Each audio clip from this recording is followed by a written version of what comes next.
হচ্ছে শুক্র, আর এখন সময় হচ্ছে ও বাবারে 1:58, এখনো আমি গোপাল সেবা দিইনি। তো সোনারাম হয়ে যাচ্ছে।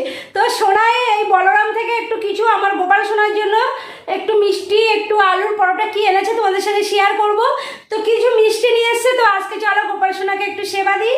এগুলো দিয়ে বলরাম মল্লিকের দোকানের এই প্রথম হচ্ছে মিষ্টি আলুর পরোটা আমার সোনাই মানে গোপাল সোনা খাবে।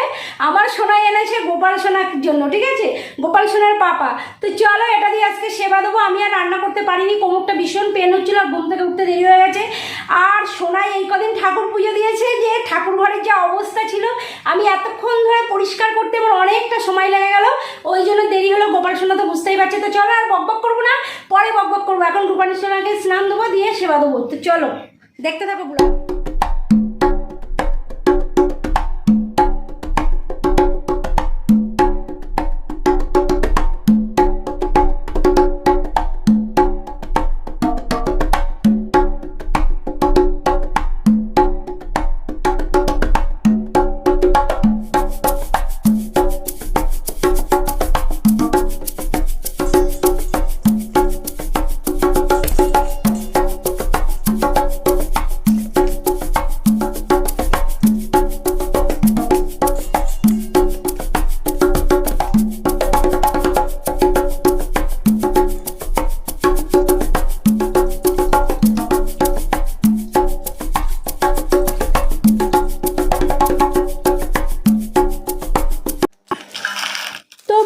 দেখো আমার গোপাল সোনার জন্য কি খাবার এসছে।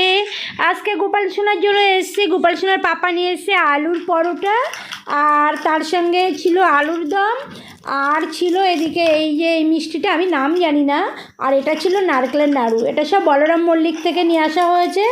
এই প্রথম গোপাল সোনা বলরাম মল্লিকের মিষ্টি খাচ্ছে। তো চলো, আর এইদিকে দেখো ভোগ আমি গোপাল সোনাকে একটু খাইয়ে দিচ্ছি নিজে হাতে। আমি প্রত্যেক দিন ভোগ দিই গোপাল সোনাকে। তো ভোগ দেওয়ার পরে একটু বাইরে গিয়ে দাঁড়াই, বাইরে থেকে ঘুরে আসি, এসে তারপরে আবার গোপাল সোনাকে আমি সব কিছু আমার মনের মতো করে নিজে হাতে একটু খাইয়ে দিই।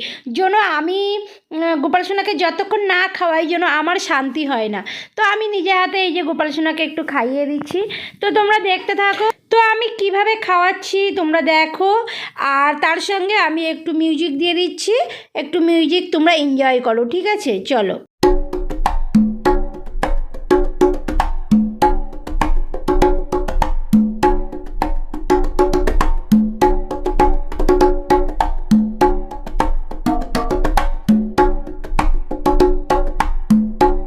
তো বন্ধু, আমার গোপাল সোনাকে সেবা দেওয়া হয়ে গেছে, সব ঠাকুর দেবতাকে সেবা দেওয়া হয়ে গেছে। এইবার আমি একটু গীতা পাঠ করব, করে এখন একটু ঠাকুর ঘরেই আছি। সোনাই যখন আসবে তখন আবার নিচে যাব, ঠিক আছে? এখন একটু কিছুক্ষণ ঠাকুর ঘরে থাকবো, একটু গীতা টিতা পাঠ করে তারপরে নিচে যাব। তো এই তো হচ্ছে কথা, মুখটা কেমন শুষ্ক শুষ্ক লাগছে। তো চলো, আমি এখন ঠাকুর পুজো তো হয়ে গেছে, এবার একটু গীতা পাঠ করি। তো চলো। তো বন্ধু, অনেকক্ষণ ব্লগ করা হয়নি, অনেকক্ষণ বলতে কি সারাদিনই ব্লগ করিনি। তো দেখো এই যে দেখো বড় থলে নিয়ে নিয়েছি। আমার কালকে লক্ষ্মী পুজো আছে, তো কালকে ইচ্ছা আছে লক্ষ্মী পুজো করার। তো বাজার করতে যাচ্ছি, সোনাই বললো রেডি হয়ে বেরো।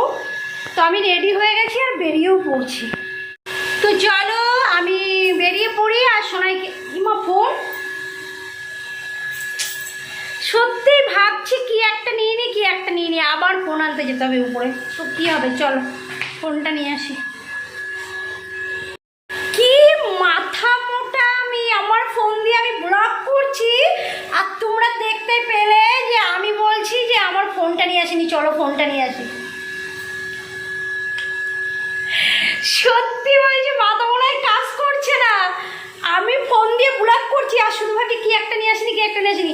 তোমাদেরকেও বললাম, শুনতে পেলে, গিয়ে ফোন আনতে যাচ্ছি। তারপর আমি তো ফোন দিয়ে ব্লগ করছি, হঠাৎ করে 3-4টে সিঁড়ি উঠতেই আমার খেয়াল আসলো যে আমি তো ফোন দিয়ে ব্লগ করছি, আবার আমি ফোন কি আনতে যাব, হাই রে। তো চলো। তো এই দেখো এখন আমাদের গলি দিয়ে এই যে বেরোচ্ছি, রাস্তার মুখটাতে দাঁড়াবো কি আমি যতটা পারবো হাঁটবো, একটু হাঁটারও দরকার। আর সোনাইকে এখনও কল দিইনি, কল দেবো। যে আসো আর আমাকে নিয়ে যাও। তো দেখো কিছু না কিছু তো ভুলেই গেলাম, হেলমেট ফেলে চলে গেছি। আবার বরকে কল করতে বর বললো হেলমেট নিয়েছো, ব্যাগ নিয়েছো? আইলাম যা হেলমেট আনতে ভুলে গেছি, আবার এসছি। তো বন্ধু আমি বেরিয়ে গেছিলাম, অনেকটা চলেও গেছিলাম, তোমরা তো দেখতেই পেলে। তো আবার রিটার্ন এসছি, আবার যাবো এখন। একটা না একটা কিছু তো ভুলেই গেছি। বরকে কল দিতে বর বললো হেলমেট নিয়েছো, ব্যাগ নিয়েছো, সব মনে করিয়ে দিল। আমি বললাম হেলমেট আনিনি। যা, তাহলে বর বলছে তা কী করবে, তাহলে চলে আসো। আমি বললাম না বাবা, ফাইন টাইন দিতে পারবো না, এখন সময় ভালো যাচ্ছে না সেরকম, আমি হেলমেটটা নিয়ে যাই। তো আবার চলো হেলমেটটা নিয়ে আসি। তো এই যে হেলমেট নিয়ে নিয়েছি এবার, ঠিক আছে, হাঁপিয়ে গেছি, চলো যাওয়া যাক। তোমার সারথি চলে এসছে, সারথি আ গায়া। কি বলো, লক্ষ্মী পুজোর বাজার করতে যাবে? কি করবে? হ্যাঁ তাহলে চাবি লক্ষ্মী পুজোর সারথি, সারথির উপরে উঠে বসলাম এবারে। আমার রথে চড়ে আমি চলে আসি, রথে বেড়া। তো দেখো বন্ধু, লক্ষ্মী পুজোর বাজার করতে বেরিয়ে আমাদের ভীষণভাবে খিদে পেয়ে গেছে। তো আমরা একটা ভেজিটেরিয়ান রেস্টুরেন্ট আমাদের জানা ছিল, কিন্তু সেটা বন্ধ হয়ে গেছে, রাত হয়ে গেছে বলে। তো এখানে ভেজ ননভেজ দুটোই ছিল। তো আমি তো ভেবেছি পেঁয়াজ টিয়াজ দিয়ে দেবে মনে হয় খাবারে। তো পনির বাটার মশলা ছিল, আর তন্দুরি রুটিটা যখন দিয়েছে দেখলাম এটা আটার ছিল। তো খুব ভালো লেগেছে, বিশ্বাস করো খাবারটা আমার তো ভীষণ ভালো লেগেছে। হ্যাঁ, তো দারুণ খেয়েছি। আর এইখানে দেখো পনিরটা এত সুন্দর সফট ছিল, আর উপরে ক্রিম দেওয়া ছিল, ক্রিম দিয়ে, ফ্রেশ ক্রিম দিয়ে পনিরটা করেছে। আর গ্রেভিটাও বেশ সুন্দর ছিল। আমি তো প্রথম বললামই যে ভেবেছি পেঁয়াজ টিয়াজ দিয়ে হয়তো গ্রেভি করে দেবে, খাওয়ার ইচ্ছে ছিল না। ও কসুরি মেথিও ছিল, এই পনির বাটার মশলায় কসুরি মেথিও দেওয়া ছিল। তো দেখলাম না এখানে পেঁয়াজের কোনো ছোঁয়াই নেই। আমাদের বলছে বারবার যে না এখানে ভেজ পাবে, ভেজ পাবে। তা আমি বলছি যে এটা তো নন ভেজ রেস্টুরেন্ট, কী করে ভেজ পাবো? তো সত্যি ভেজই পেয়েছি, আর খাবারটা সত্যি ভালো ছিল। তো আজকে আমাদের নিরামিষ ছিল, আর ভীষণ ভালো একটা নিরামিষ খেয়েছি আমরা, তোমরা দেখেই নিয়েছো। আর এই যে মা লক্ষ্মীকে নিয়ে নিয়েছি, বরের পছন্দ, একবার দেখে পছন্দ হয়ে গেছে, ব্যাস নিয়ে নিয়েছি মা লক্ষ্মীকে। ঠিক আছে, এবার কী নেবো বুঝতে পারছি না। আর মা লক্ষ্মীকে কোলে করে নিয়ে এই যে সব বন্ধ হয়ে গেছে দোকানগুলো, তো কী আর হবে।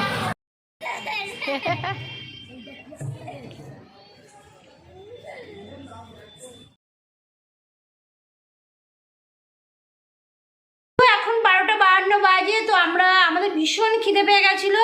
আজকে দুপুরে তো ঠাকুরের যে ভোগগুলো দিয়েছি ওটাই আমি খেয়েছিলাম। তো আমারও ভীষণ খিদে পেয়েছে, সোনাইরও কিছু খিদে পেয়েছে। তো খাবার কোনো ব্যবস্থা করেনি। আমি ভাবছি ও করেছে খাবারের ব্যবস্থা, পরে বলছে আমরা কি খাবো। আমি বলছি এই মরেছি, কী খাবে মানে? তারপরে কি খাবো খিদে পেয়ে গেছে। তা একটা নিরামিষ হোটেল ছিল, সেখানে আমি জানি গরম গরম রুটি দেবে, হাতে গড়া রুটি, আর হচ্ছে তার সঙ্গে যেটা খাবো পনির খেলে পনির, ডাল, ওটা খালি ভেজিটেরিয়ান রেস্টুরেন্ট, তাই তো? তো সেটা দেখি বন্ধ হয়ে গেছে। তো তারপর আরেকটা রেস্টুরেন্টে গেলাম, সেখানে মাছ মাংস সবই হয়। তো আমি ভাবলাম মনে হয় ভেজ না, ওই পেঁয়াজ দিয়ে গ্রেভি করে দেবে, কিন্তু না, এটা পনির বাটার মশলা দিয়েছে খুব সুন্দর, কোনো পেঁয়াজ টিয়াজ দিয়ে গ্রেভি করেনি।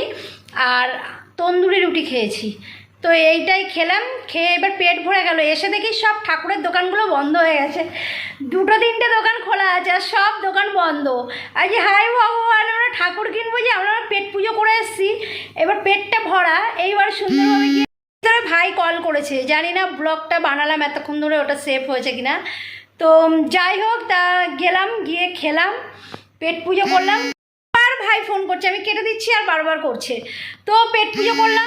তো বন্ধু যতবার ভাইয়ের ফোন কেটে ভাবছি ভিডিওটা এন্ড করব, ততবার ভাই ভিডিও কল করছে। তা যাই হোক, করতে পারিনি। ভাইয়ের সাথে একটু গল্প করলাম, সবার সাথে, ভাইয়ের বউ, ভাইয়ের ছেলে। এখন বাজে 1:45। তো চলো ব্লগটা এন্ড করে দিই। কী কথা বলছিলাম জানি না, নিজেই ভুলে গেছি। তো পুজোর বাজার করতে গিয়ে তো ঠাকুর কিনে নিয়ে চলে এসেছি, কিন্তু আর বাদবাকি বাজারগুলো কালকে দিনের বেলাই করবো ভাবছি। তো চলো, সব দোকানপাট অলরেডি বন্ধও হয়ে গেছে, সেইভাবে আর মার্কেট নেই পুজোর। আর আগে যেমন একটা রম করতো 2 বছর ধরে দেখছি, সেই মার্কেটটা আর নেই। তো চলো ব্লগটা আমি এতটুকুই রাখছি, তো এখানে এন্ড করি। হ্যাঁ, তো আজকের ব্লগটি দেখে যদি তোমাদের একটু ভালো লাগে থাকে তাহলে এই বন্ধুদেরকে লাইক কমেন্ট সাবস্ক্রাইব শেয়ার সব করে দিও, আর পাশে থাকা বেল আইকনটি অবশ্যই টং করে বাজিয়ে দিও, যখনই কোনো ভিডিও দেবো নোটিফিকেশন যাবে, প্রথম ভিডিওটি তোমরাই দেখতে হয়। তাহলে আজকের মধ্যে চলো টাটা বাই বাই আমার গোলাপ জামুন। আর তোমার সবাই কিন্তু ভালো থেকো, নিজের খেয়াল রেখো, আর কালকে লক্ষ্মী পুজোয় কে কেমনভাবে কাটাচ্ছ প্লিজ কমেন্ট করে জানিও। তো চলো টাটা।